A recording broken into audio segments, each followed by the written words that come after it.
Queridos, o tema hoje é todas as coisas. Nós somos líderes, amém? Alex, eu não sou líder ainda. Caiu num culto de líder, querido.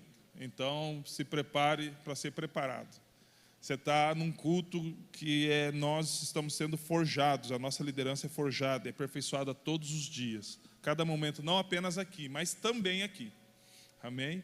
Muitas vezes nós que conduzimos pessoas, lideramos, muitas vezes nós vivemos, agimos, pensamos como o irmão mais velho do filho pródigo. Se eu não falar filho pródigo, os irmãos já sabiam que o meu irmão mais velho tinha uns pensamentos meio tortos. Nós agimos como o irmão mais velho do filho pródigo. Mentalidade de escassez. Mesmo estando num lugar onde tem tudo, vive como não tem nada. E eu não estou falando aqui de bens materiais, querido. Embora também isso se aplique. Mas eu não estou falando disso. Eu estou falando de recursos inesgotáveis, preciosos, que Deus nos deixou ao nosso dispor. E óbvio que nessa jornada, como líder, como um discipulador, como um cristão, como alguém que precisa influenciar. Porque ou a gente influencia ou a gente é influenciado. Não existe uma neutralidade ou uma terceira opção. E eu creio que Jesus não morreu naquela cruz para que você seja influenciado pelo mundo. Ele fez isso e comissionou eu e você para influenciarmos onde nós estivermos. Se formos influenciados, que seja pela sua palavra, pelo seu espírito, pela sua unção, pela presença dele neste lugar, aí sim somos influenciados por pessoas que vivem com base nos seus princípios. Podemos ser influenciados dentro do contexto do reino, podemos ser influenciados. A partir do contexto do reino, estamos aqui para influenciar. Amém? Então, por mais que você não lidere diretamente um life group, liderança é influência. Você foi chamado para influenciar onde você vive. Isso a gente já aprendeu, já ouviu, e não tem problema, a gente vai repetir quantas vezes forem necessárias. Mas, se a gente tiver essa mentalidade de escassez, ou essa mentalidade do filho mais velho do filho pródigo, o irmão mais velho do filho pródigo, nós vamos sempre estar com fome ao lado da padaria. Nós sempre vamos estar reclamando de falta de ferramenta na casa do ferramenteiro. Sempre vamos reclamar de falta de óleo lá no Jardim das Oliveiras. Estamos só figurando aqui como era a mentalidade do filho pródigo. Lembra que ele falou: pai, há quanto tempo eu sirvo o senhor? E o senhor nunca me deu um cabrito para eu me alegrar com meus amigos. E o pai, que representa a Deus, fala: Alex, seu cabeção, todas as coisas que eu tenho são suas. Mas eu não quero focar aqui, só quero trazer o entendimento de que existe algo que Deus colocou dentro de nós, a partir do momento que nós reconhecemos a Jesus como nosso Senhor e Salvador, e de fato nos colocamos debaixo desse senhorio. Porque muitas vezes a gente acha que só o fato da gente levantar as nossas mãos, vir aqui à frente, e glória a Deus por tudo isso. Continue convidando pessoas para que elas possam continuar se rendendo diante do Senhor, mas muitas vezes a gente acha que somente esse ato foi suficiente para tudo. Não, nós nos colocamos, nos submetemos ao senhorio de Jesus Cristo, amém? Então Ele precisa ser Senhor. Então, os princípios deles precisa reger a nossa vida. Então, muitas vezes com essa mentalidade, esquecemos que Deus na verdade nos depositou, colocou dentro de nós um tesouro. Lembra do tesouro no vaso de barro? O que dá valor ao vaso de barro é aquilo que está dentro. E Cristo, Deus colocou esse tesouro dentro do vaso de barro, que somos nós esse vaso, não o tesouro. Romanos capítulo 8, versículo 31 e 32. Que diremos então à vista dessas coisas?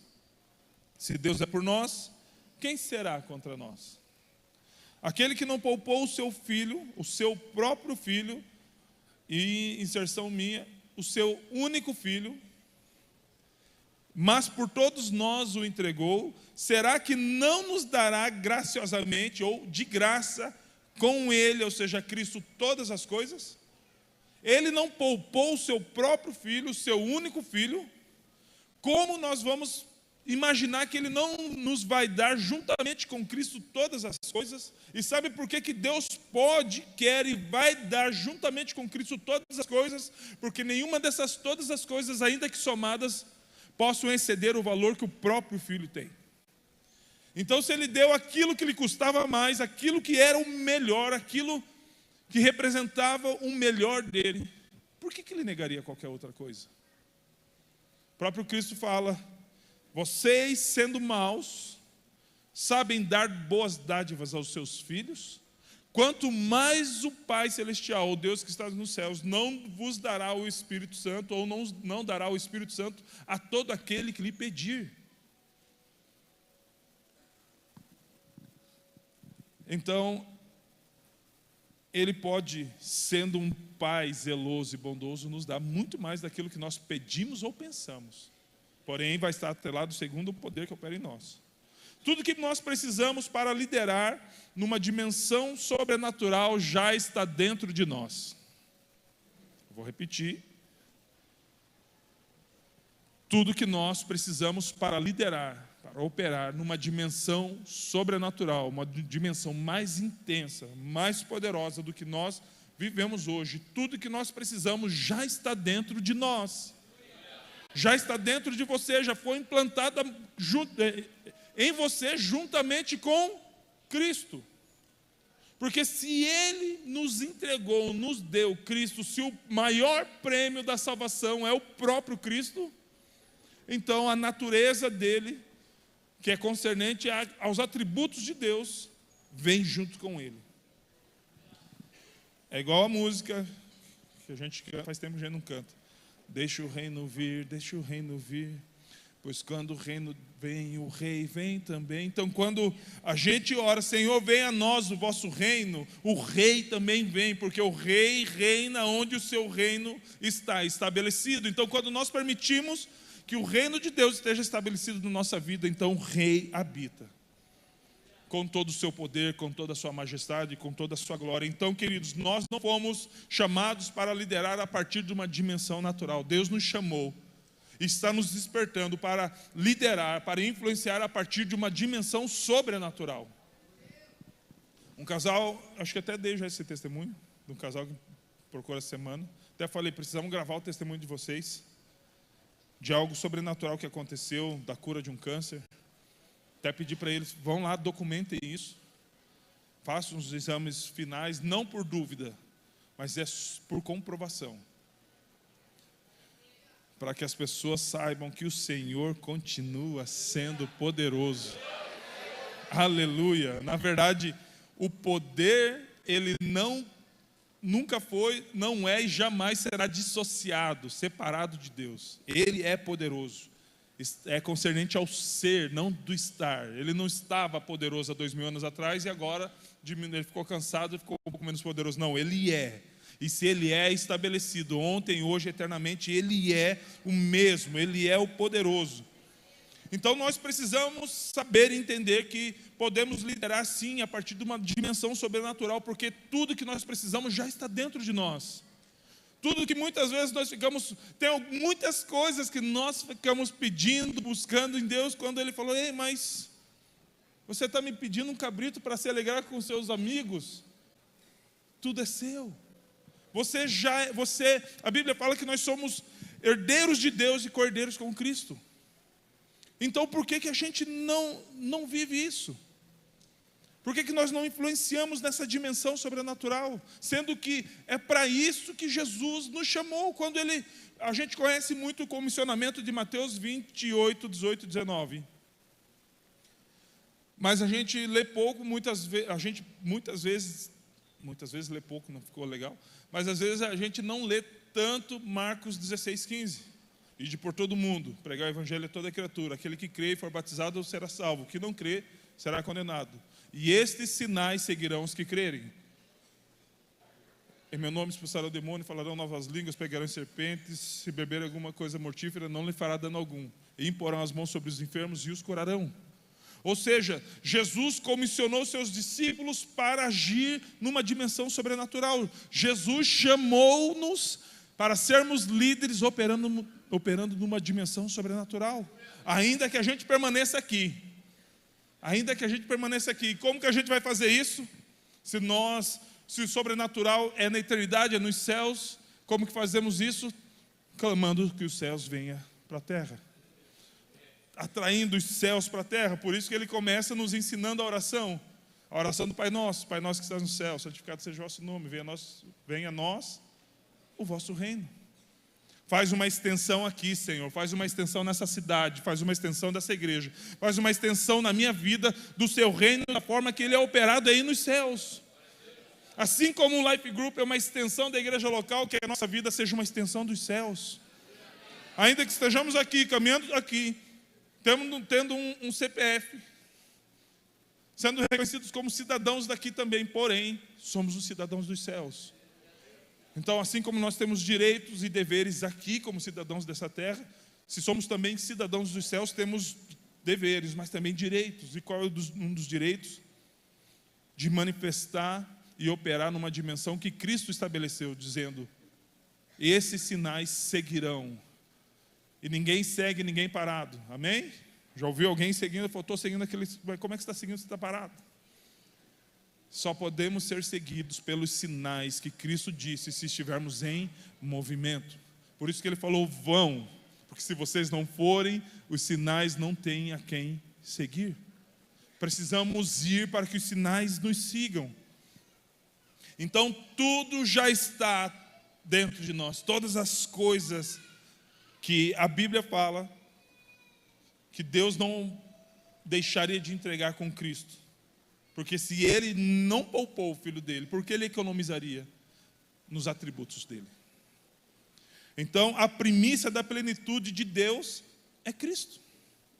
Se temos o Espírito Santo que foi enviado por Cristo, se temos graça, é por Cristo. Se temos salvação, veio através de Cristo. Se temos unção, foi derramada por Cristo. Se temos unidade plena, foi por Cristo. Se temos restauração, foi em Cristo. Percebeu que as coisas mais importantes e principalmente as coisas eternas vieram à nossa vida através de Cristo. Então, se temos todas essas coisas, todos esses atributos, foi por Cristo. Então, Deus já tem feito muitas coisas na nossa vida. Eu creio que todos nós temos tudo isso aqui. Isso aqui é uma parte de tudo que Deus derramou juntamente com Cristo. Porque nós não vamos conseguir operar numa dimensão poderosa em Deus se não tivermos noção das ferramentas que Ele tem colocado ao nosso dispor. Quando a Bíblia fala em Efésios, se não houvesse aquele versículo de Efésios 6, referente à armadura de Deus, nós não sabíamos que tínhamos uma armadura. Nós não estaríamos nos revestindo, mas quando como estamos cientes disso, entendemos que precisamos nos revestir da armadura de Deus para resistir os dias maus. E após fazer tudo, que possamos nos estabelecer firmes. Então, quando nós entendemos que o que vem no PAC, no box, no combo, junto com Jesus. O que vem? O que acontece quando eu recebo Cristo Jesus? E quando eu entendo que Ele envia o Espírito Santo? A ponto da Bíblia falar que Deus pode fazer muito além daquilo que nós pedimos ou pensamos, segundo o poder que opera em nós. Que poder opera em nós? Ou deveria operar em nós? Quando a gente olha para esse tema desperta, e esses dias até o Lauro ministrou uma palavra poderosa, a gente não estava aqui, mas a gente viu os pedaços. Desperta tu que dormes. E quando a gente fala desperta, ou quando a Bíblia fala o despertar sobrenatural, eu não vejo uma forma carinhosa, calma, tranquila de acordar. É como se você precisasse acordar o seu filho e você se atrasou e só falta 10 minutos para ele entrar na escola. Você vai falar, filho, acorda, filho. Passando a mão na cabeça dele. Que coisa linda do papai. As mulheres são experientes nisso, né? Não é mentira, os homens também são doidos. Vai entrar, acorda, falta 10 minutos para você entrar. Lava o rosto com 5 dedos, só molha na água e já faz aqui, ó. Canto dos olhos, canto da boca. 4 dedos, não precisa nem mais do que isso. No frio, né, já dorme com uniforme. Corre, sai correndo, dando jeito no cabelo, calçando o tênis no caminho, que sai correndo e leva. Se nós despertamos assim os nossos filhos, é porque o tempo já está passando. Se o tema é desperta, é porque o tempo já está passando, querido. Talvez a gente esteja até atrasado. Talvez Deus gostaria de ter derramado muito mais do que Ele derramou, mas a gente ainda está dormindo. Ei, vamos despertar, porque a Bíblia diz que agora já estamos muito mais perto do dia de Cristo do que quando aceitamos a fé, ou seja, o tempo está passando. Nós precisamos manifestar o reino de Deus com sinais, com poder, com prodígios e maravilhas. Muitas vezes a gente parece até cristãos tradicionais, que creem que os dons cessaram. Esqueci o nome. Somente a fé reformada, né?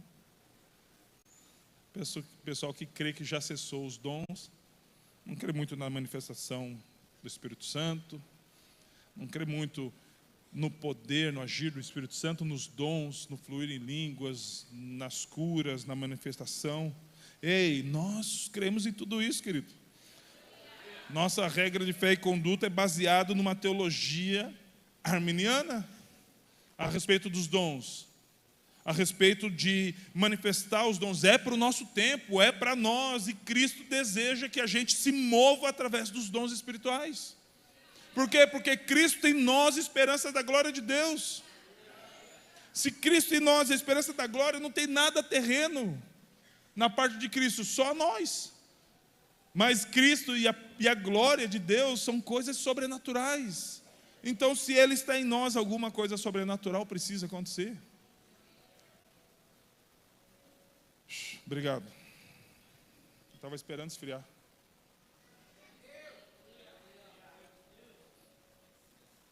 Cristo é a plenitude de toda a criação, querido. João capítulo 1, versículo 1 ao 3. No princípio era o Verbo, e o Verbo estava com Deus, e o Verbo era Deus.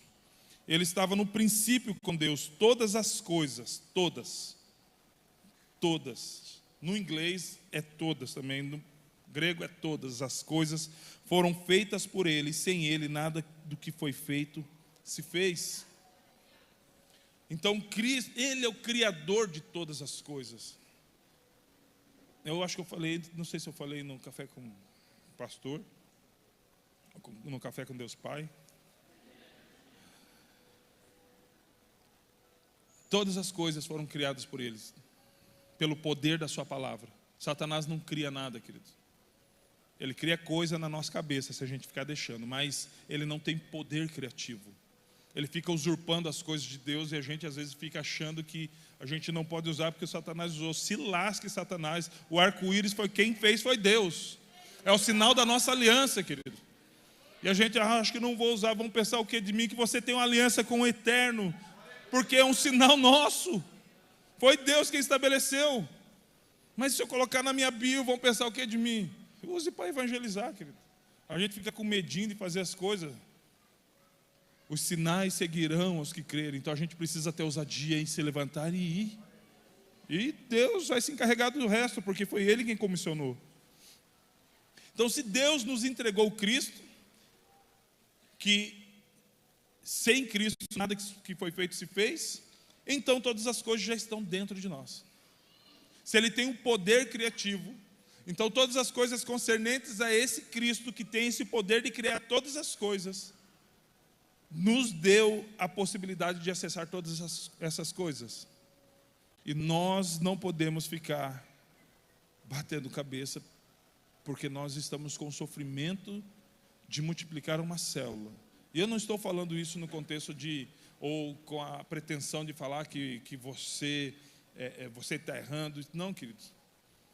Quem que nos chamou para liderar? Foi o pastor Alex, ele que fez a entrevista comigo. Eu entendo nesse contexto, mas quem chamou o pastor? Deus. Quem usou o pastor para te chamar? Deus. Você está liderando sobre os princípios de quem? De Deus. Ovelhas que Cristo comprou naquela cruz. Quantas vezes a gente parou e falou: Deus, se o Senhor me deu seu filho, com ele todas as coisas, e eu entendo que aquilo que eu faço no contexto do reino de Deus, inclusive no meu life group, é pelo Senhor? eu preciso multiplicar meu life group, Senhor, porque às vezes a gente, e não tem problema você correr para o líder, para o discipulador, pedir conselho, mas quantas vezes a gente foi, Senhor, está lá, o Álvaro, Deus, só dá problema, Jesus. E às vezes a gente fica com armas naturais, com ferramentas naturais, tentando pastorear o rebanho de um Deus sobrenatural. E a Bíblia diz que as armas da nossa milícia, da nossa luta, da nossa empreitada, da nossa guerra, elas não são carnais, mas são poderosas em Deus. Ou seja, será que não é melhor a gente consultar o Criador daquela criatura? Quando nós estamos diante do nosso... Lembra de Jacó? Ele se abaixa na beira do aprisco, põe ali umas varetinhas, e ele precisava que aquelas ovelhas nascessem malhadas. E ele abaixa e fica olhando. A Bíblia não diz, só que Jacó é filho de Deus, príncipe do Senhor, querido. Eu creio que naquela hora ele só não estava falando língua estranha, porque o Espírito Santo não tinha se manifestado ainda. Mas eu creio que ele estava numa expectativa com Deus, numa conversa com Deus e numa dependência de Deus tão forte que aquelas, só de olhar através de umas varinhas de álamo, aquelas ovelhas nasceram listradas, malhadas. Do nada, sem uma intervenção genética. Por quê? Porque ele decidiu pastorear, ele decidiu liderar, ele decidiu conduzir as ovelhas a partir daquele que o chamou para fazer isso. A partir de uma perspectiva sobrenatural. Porque numa perspectiva natural, querido, vai dar muito ruim. Porque eu vou ver o Álvaro como ele é, mas eu não consigo ver as marcas de Cristo na vida dele. E aí eu vou desistir fácil. Por quê? Porque é numa perspectiva, de uma dimensão natural. Mas quando eu olho para ele, assim como Deus olha, e como que Deus olha para a gente, querido? O que Deus vê quando olha para nós? As vergas dos umbrais cheias de sangue, salpicadas de sangue. Ele tem a marca do meu filho. Ele está, não vou usar a palavra sujo, mas manchado com o sangue do Cordeiro. Então eu preciso livrá-lo. Então não há condenação para os que estão em Cristo Jesus. Então, se o meu rebanho que eu cuido, se o meu life group que eu cuido está em Cristo Jesus, então nenhuma condenação há para eles. Só que muitas vezes eles não sabem, não compreendem. Então, como nós precisamos agir nessa dimensão sobrenatural, eu preciso olhar. Falei, Jesus, olhando para os meus olhos, eu estou vendo o problema, estou vendo o Alisson, Jesus. Saindo da prateleira do gula, ele está no cesto de paga 2, leva 5.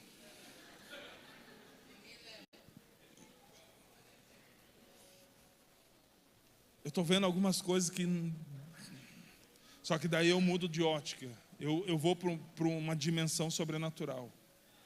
Falei, Senhor Jesus, eu estou vendo alguém cheio do seu Espírito Santo. Eu estou vendo alguém que ainda não entendeu quem Ele é no Senhor, mas... Pai, usa a minha vida como ferramenta para que ele alcance o lugar que o Senhor já tem estabelecido para a vida dele, que ele não viu e que até agora não estava vendo. Por quê? Porque eu estava agindo numa dimensão natural. Então, se Cristo está em nós, significa que Deus não poupou mais nada, nos deu acesso a tudo. Se Cristo foi nos entregue, eu ia falar nos entregado. Agora que eu vi que instalou as luzes ali. Se Cristo foi confiado a nós, significa que a continuidade disso, Ele não poupou todas as outras coisas juntamente com Cristo. Quando Ele nos entregou isso, Ele nos deu o poder e capacidade de caminhar no sobrenatural, pelo menos para liderar, pelo menos para agir sobrenaturalmente no nosso pequeno grupo, de entender que aquele momento que a gente se reúne num life group não é mais uma reunião, não é mais um momento da gente falar algumas coisas, responder algumas perguntas do final de uma cartilha, comer um rango bom, e principalmente nessa época sempre alguma coisa bem quente, um caldo, e ir embora para casa. Não, alguma coisa precisa mudar na história de alguém. O destino de alguém precisa ser mudado totalmente. Uma vez eu ouvi de uma mulher, eu não era líder de célula ainda, mas eu lembro que eu ouvi dela, eu falei, eu vim para essa cidade para morrer. Mas depois de eu conhecer Cristo e essa igreja, o meu desejo é de viver. É isso que precisa ser gerado nas pessoas. E se tudo que Ele pode nos dar já está dentro de nós, isso precisa gerar alguns fatores. Se Cristo está em nós, alguma coisa precisa ser gerada a partir dessas coisas. Uma delas é fome. Quem tem adolescente em casa, essa é a palavra que você mais ouve. Estou com fome. Estou com fome. Quantas mães estão aqui que se importunam com isso? Fico de cara com isso. Mas você fica de cara e toca o seu filho de casa? Eu ouvi alguém falando que dá vontade. Eu falei, queima ela, Jesus. Você fica de cara, mas o que você faz no final? Faz alguma coisa para o benção comer. Está entendendo? A fome sempre vai fazer você procurar algo. E de tanto buscar, Ele vai te dar. Batei, batei e abri-se-vos-á. João capítulo 6, versículo 49. Vossos pais comeram o maná do deserto e morreram.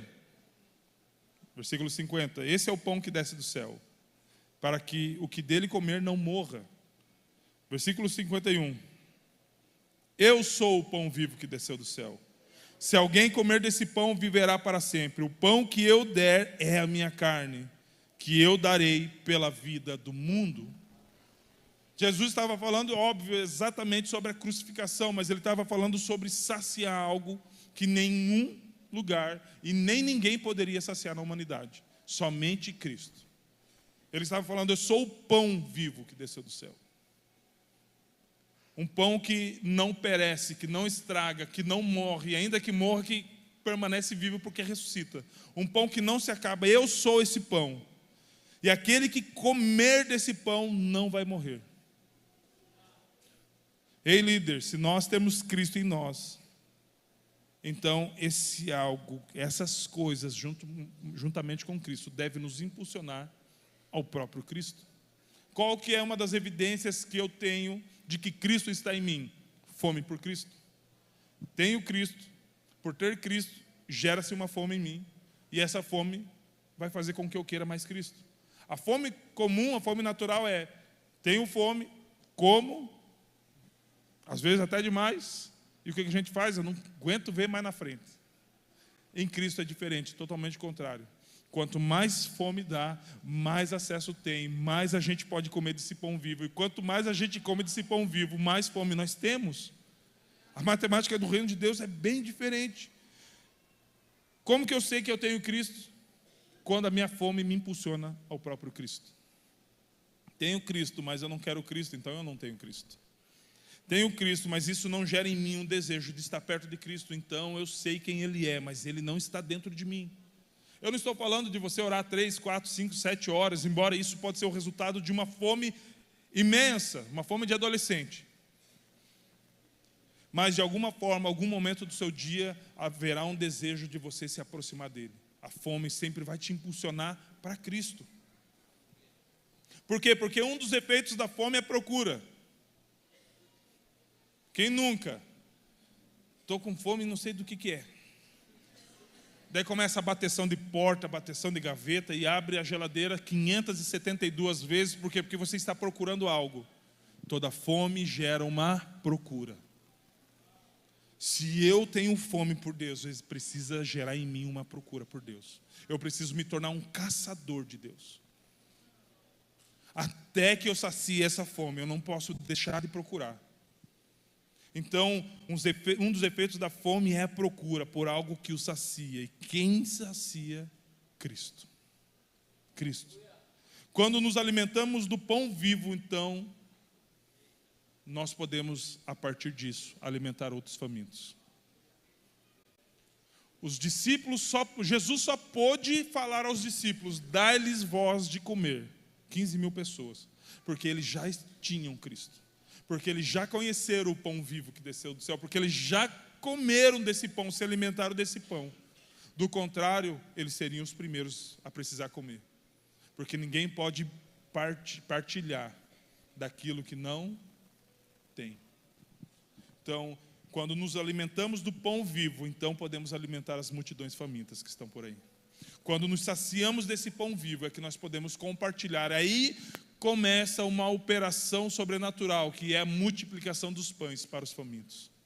A multiplicação dos pães só acontece nas mãos daqueles que já saciaram a sua fome em Cristo. Quem ainda tem fome, mas não sacia a sua fome, não multiplica pão, não alimenta a multidão. Ele sempre vai ter a mentalidade do filho mais velho. Estou com fome, estou com fome, estou com fome. E aquela prateleira cheia daqueles pão grandão, caseiro, de vó. Aleluia. Ele sempre vai ter pão, vai ter fome na padaria. Que Cristo nos livre de uma mentalidade do irmão mais velho. Também há uma sede, João 7, 37 e 38. No último dia, o grande dia da festa, Jesus se levantou e disse em voz alta. O que é falar em voz alta? Gritar. A festa era a festa dos tabernáculos, ou seja, uma festa judia. Uma festa onde os principais dos sacerdotes, os fariseus, os saduceus, os irmãozeus, estavam tudo ali reunidos. E eu e você sabemos que grande parte, principalmente do sinédrio, daqueles que compunham a ordem religiosa daquela festa, não cria que Jesus era o Messias. Amém? Você já sabe disso. Mas olha o que aconteceu. No último dia, o grande dia de festa, e geralmente o último dia é o mais badalado, está todo mundo lá. Jesus se levantou e disse em alta voz: ei, se alguém tem sede, venha a mim e beba. Quem crer em mim, como diz a Escritura, que vocês zelam e não cumprem, porque é isso basicamente que Jesus falava, do seu interior fluirão rios de água viva.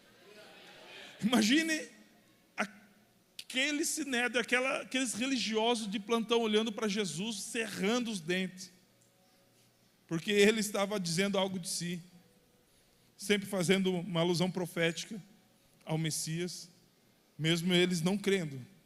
Só que Jesus, ele não estava muito ligando para esses caras, por isso que ele sempre falava: quem tem ouvidos para ouvir, ouça. Você já se perguntou, tipo, por que Jesus está dizendo isso? É óbvio que quem não tem ouvido para ouvir, não vai ouvir. Pela obviedade, a gente acha que Jesus, acho que tem algumas partes que ele fica tirando a onda dos caras. Aqueles que desejam ouvir, aqueles que não querem rejeitar o ensino, ele estava falando para essa classe de pessoas. Aqueles que desejam prestar atenção, aqueles que desejam ouvir as palavras e considerar elas como um pão. É a mesma coisa que ele dissesse: aqueles que têm fome, comam. Aqueles que têm ouvido, ouçam. E aqueles que têm sede, bebam. A mensagem era universal, só que a correspondência partia de um desejo pessoal e uma decisão individual. Nós precisamos ter sede. Existe uma sede em toda a humanidade, querido, em busca por algo. Tem um filme, é um filme que acho que todo cristão precisa ver. Nós vamos dar um jeito, vamos fazer um Cine Paz. O filme é Jesus Movement. É um filme relacionado a um avivamento que aconteceu nos Estados Unidos na década de 70, final de 60, início de 70, bem no auge dos hippies. O avivamento acontece diante de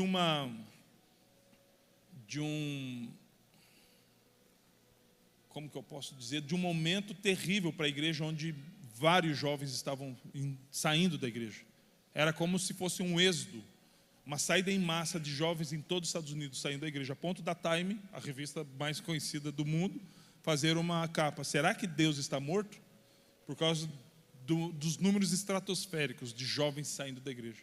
E a mesma Time precisa fazer uma capa 7 anos depois, Jesus Revolution, a revolução de Jesus. Porque ela precisou reconhecer que depois daquela saída em massa de jovens, houve um avivamento que começou numa faculdade que eu e você já ouvimos falar, Asbury, que há uns 4 anos atrás ou 3, teve mais de 10 dias de oração ininterrupta. Essa mesma faculdade, na década de 70, eles espalharam um avivamento que varreu os Estados Unidos. Mais de 1000 igrejas foram abertas, e desse movimento nasceu a Vineyard. Se você não sabe o que é Vineyard, com certeza você já cantou: vem, esta é a hora da adoração. Então, essa música vem de uma igreja que nasceu num movimento que começou com estudantes, viu, Drops? Se a gente valoriza os pequenos começos, eles valorizaram os pequenos começos, mudaram a história dos Estados Unidos. Eles valorizaram os pequenos começos e mudou o rumo. Uma igrejinha pequenininha que não tinha mais do que 45 membros abriu mais de 1000 igrejas depois desse movimento. Algo poderoso aconteceu porque eles valorizaram os pequenos começos, porque eles não apenas tiveram sede, mas eles foram à fonte. E quando eles beberam dessa fonte, eles passaram a jorrar essa água por onde eles passavam.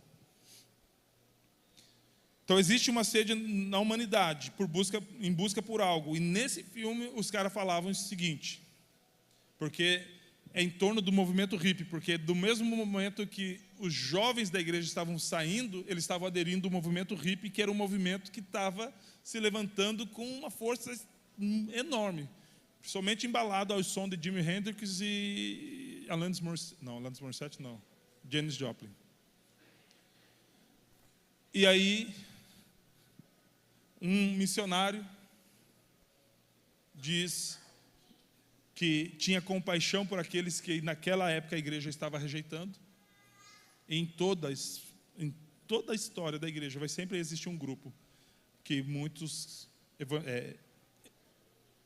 religiosos rejeitam. Mas Deus sempre levanta alguém que tem compaixão por eles. Ele se levanta e fala: eles estão em busca de Deus, só estão procurando no lugar errado. Existe uma geração de pessoas que está com sede, buscando algo para saciar essa sede. Só que eles estão buscando no lugar errado. Estão tentando saciar isso com drogas, psicotrópicos, alucinógenos, com prostituição, com individualismo, com tantas coisas lá fora. E muitas vezes a gente acha só são um bando de perdidos. Não, eles estão buscando o significado da sua vida. A busca é pelo Criador, mas buscando no lugar errado. Por isso, no meio de uma incessante busca de uma geração, se levanta um rei. No meio dessa busca, no meio dessa festa, no meio dessa aglomeração, se levanta, assim como nós precisamos se levantar. Só que não para falar a respeito de nós. Assim como Jesus se levantou no meio de um lugar onde as pessoas estavam bebendo, estavam se alegrando, estavam comemorando, estavam vendo amigos, estavam confraternizando, de um povo que se chamava um povo de Deus, mas há 400 anos já não sabia nada mais sobre Deus, de uma geração que já tinha se esquecido de quem era Deus e dos feitos que Ele tinha. Essa era a geração. Só que no meio disso se levanta Jesus e diz: ei, quem tem sede, vem a mim e beba. Ou seja, aquilo que vocês estão procurando, aquilo que vocês estão desejando saciar, a sede que vocês têm, vocês não vão encontrar nas mesas lá fora, vocês não vão encontrar nas boates lá fora, vocês não vão encontrar nos lugares onde fazem venda de drogas ou de qualquer coisa, vocês vão encontrar em Cristo. Só que Jesus apontava para Ele mesmo. Nós não apontamos para nós, nós precisamos nos levantar novamente, mas apontando para aquele que é a fonte dessa água. Porque existe e continua existindo essa sede, querido. As pessoas continuam buscando, só não sabem o que é, até que alguém levante e fala. Até que alguém levante e diga: ei, quem tem sede, venha e beba. E quando nós, que já bebemos dessa água, precisamos permitir ou experimentar a consequência disso, rios de água viva vão fluir. Porque Ele disse: No versículo 38, quem crê em mim, como diz a Escritura, depois de ter bebido dessa água, de receber essa água, de experimentar essa água que é o próprio Cristo, do seu interior fluirão rios de água viva. Ou seja, haverá uma manifestação do Espírito Santo que não vai agir apenas em nosso interior, mas precisa agir exteriormente. Precisa agir fora. Já viu uma fonte que jorra para dentro? Não existe, não tem. Ela sempre jorra para fora. Tudo aquilo que nós recebemos de Cristo, tudo aquilo que nós recebemos pelo fato de Cristo ser dado a nós, entregue a nós e com Ele todas as coisas, vai tocar a nossa família, vai tocar os nossos amigos, vai tocar o nosso life group, vai tocar o nosso trabalho, precisa tocar os alunos, precisa tocar essa cidade, aonde nós estivermos, aquilo que nós recebemos, o fato de termos tomado da água da vida, esses rios que fluirão precisam tocar pessoas que ainda não nos conhecem. A partir de nós, alguma coisa precisa ser feita. Se Cristo está em nós, se bebemos dessa água, então rios fluirão. Rios fluirão. A manifestação, o rios fluir significa um fluir do Espírito Santo. Um fluir dessa água. Um fluir daquilo que recebemos, que não é nosso, mas Ele nos deu. Precisa vir para fora. Worship team, por gentileza.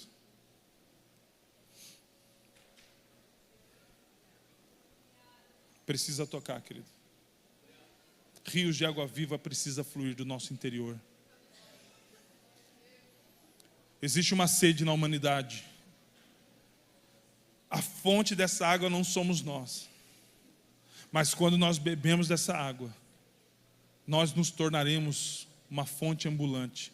Rios começarão a fluir de nós onde nós estivermos. Rios dessa água viva, dessa água da vida vai começar a fluir através de nós. A ponto das pessoas falar, cara, eu não sei se é a forma que você fala, eu não sei que existe em você, mas existe alguma coisa que transmite algo diferente de tudo. E a gente muito sábio vai falar o quê? É Jesus. Não tem a ver comigo, não tem a ver com a minha esperteza. Eu sou um vaso de barro, querido. Por fora eu sou igualzinho aos outros vasos de barro. Por dentro é a presença dele em mim. É o tesouro em vaso de barro. E por último, o fogo. Jeremias 20, versículo 9. Jeremias, você sabia que era um profeta no meio de uma geração que estava um pouquinho desviada, né? Por isso que ele é o profeta que lamenta, o profeta chorão. Porque ele fala, meu Deus do céu, que geração para eu nascer. Não, ele é o profeta que ele clama a Deus por misericórdia para com o povo. E é uma voz de Deus para conserto, para restauração do povo.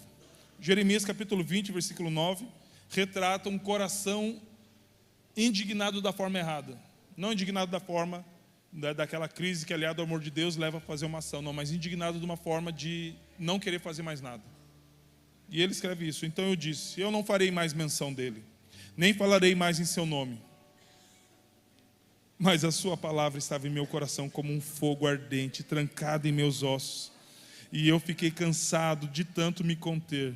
E eu não posso mais, não posso mais fazer menção dele. Ele entendeu que ele não pode mais conter a palavra, conter o fogo, conter aquilo que estava borbulhando, fervilhando em seu coração. Ele falou, eu quis parar, eu quis não ser mais um atalaia, um profeta na nação, mas a sua palavra tem queimado, tem ardido em meu coração. É impossível eu conter isso. Eu não posso mais parar, eu não posso mais ficar parado, eu não posso ficar inerte. Eu preciso fazer com que esse fogo, essa unção, essa graça que está dentro de mim vá para fora.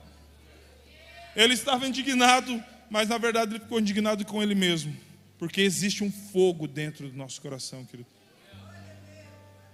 E a gente precisa decidir se a gente vai conter isso ou não. Se coloque de pé.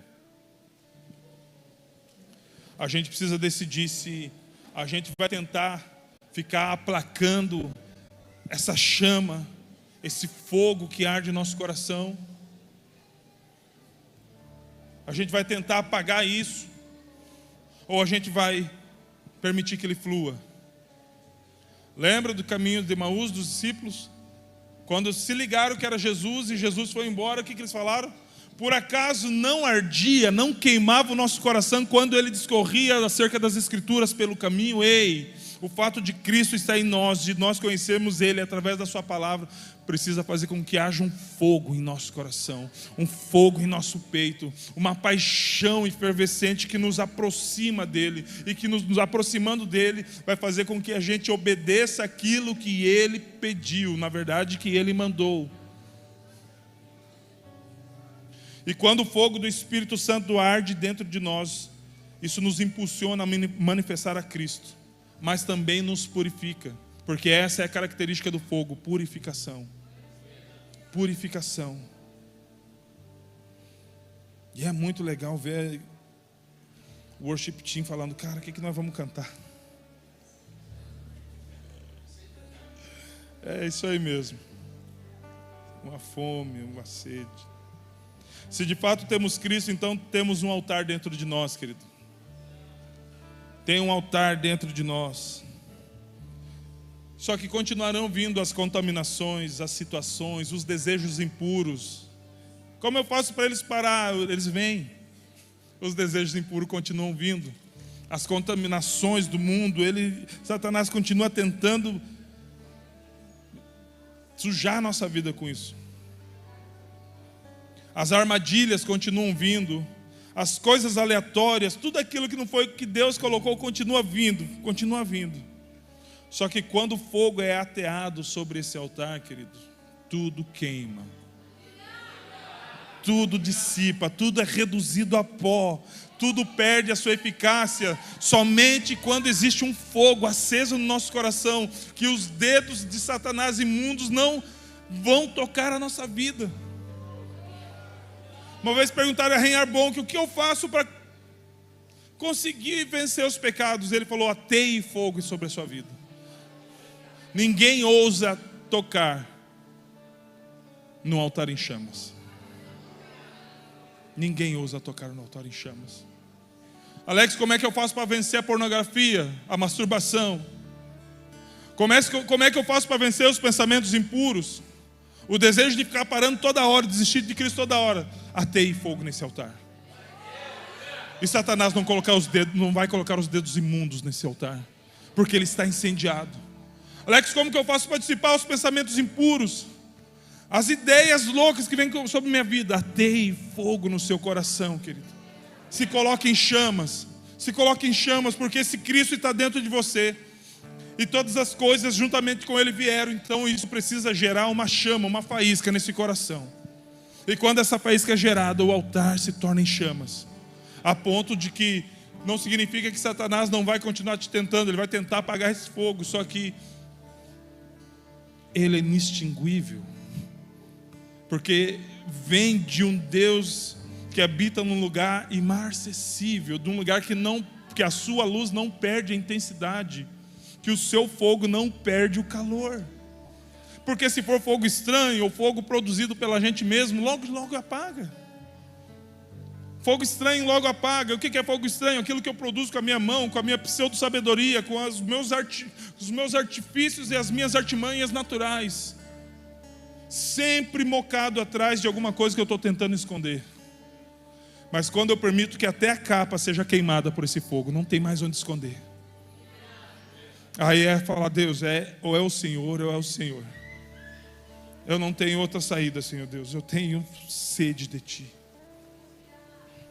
Só que as outras coisas,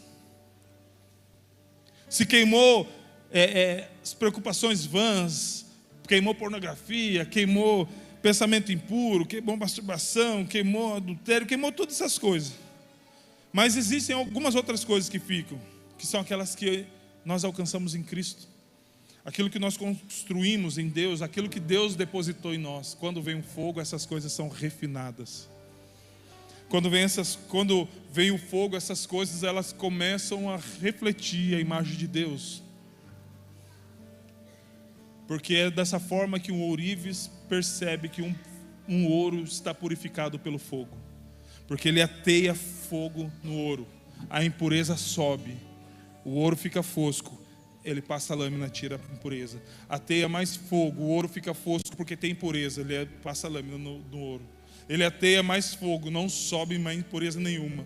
O ouro fica brilhoso e ele consegue ver o seu reflexo no ouro. Quando Deus vê o seu reflexo em você, é porque você está sendo refinado. Quando o reflexo de Deus, a imagem de Deus é refletido na sua vida, é porque o processo está dando certo, querido. Nós precisamos ter sede, fome e fogo. Sede, fome e fogo. Sede, fome e fogo, querido. Deixa Deus atear fogo nesse altar. Feche seus olhos, querido.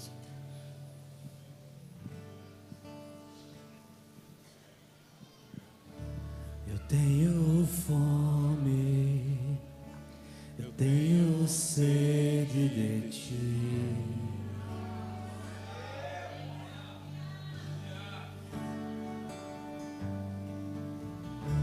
De aprender de ti, que é manso e humilde. Será que tem alguma coisa que precisa ser queimada, querido? É que minuto aqui vale mais que a vida. Será que tem alguma palha, alguma madeira aí que precisa ser queimada nesse fogo? Tu és tudo que eu quero ser, tudo que eu quero ter. Aleluia! Tu és tudo que eu quero ser, tudo que eu quero ter. Será que tem decisão, aflições que precisam ser ateadas fogo nisso?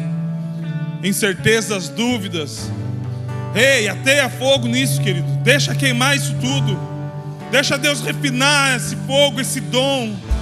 Eu tenho sede no deserto por água.